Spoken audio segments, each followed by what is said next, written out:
For the last couple of years, be it with the monitor you have on your desk or your TV or your laptop, OLEDs have been taking over as the next high standard in what displays are capable of, providing one of the best visual experiences of any display type. However, there's also a brand new contender, MicroLED, which has been really taking off in the past couple of years, and while it's still pretty young technology, it's very, very promising.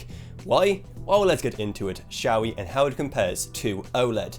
The biggest difference is in the fact that while both of them use light-emitting diodes, that's what the LED stands for in both OLED and MicroLED, while OLED uses a special organic compound used across the whole display, MicroLED uses tons of these tiny microscopic light-emitting diodes to give you near perfect control of the color and light levels of every single pixel. That means that MicroLED still possesses the best advantage that OLED has over more typical displays, that being the fact that every single pixel produces its own light. That means that you don't have to worry about local dimming zones or anything like that when every single pixel is a local dimming zone. That means that every single one of them can get as bright as it needs to be, or even as dark as it needs to be, going into pitch black, if that is what the scene that you're watching actually requires. So you don't have to worry about blacks coming across more like grays because the pixel itself isn't fully black. Now, when it comes to things like the color gamut, for example, MicroLED is pretty much on par with OLED, and the same with viewing angles, with both of them showcasing excellent results across those two categories.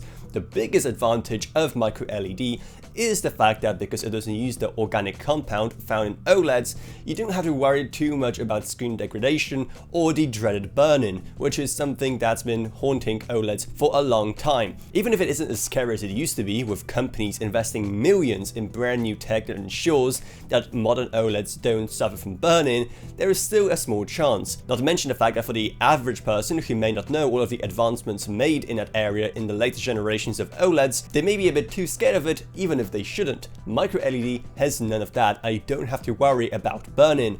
So what's the catch? Well, right now at least, it's mostly down to the price, given how it is still a very new area of display technology and thus pretty expensive, especially if you want a larger MicroLED display. So good luck getting your hands on pretty much anything that uses MicroLEDs at a decent price, at least right now. However, as time goes by and the technology progresses, it'll get even cheaper, more accessible, and we'll see what other ways we'll be able to beat out OLED in. So hopefully you found this video about what the exact differences between OLED and MicroLED are helpful, and if it was helpful, maybe subscribe to How To Authority from like this in the future.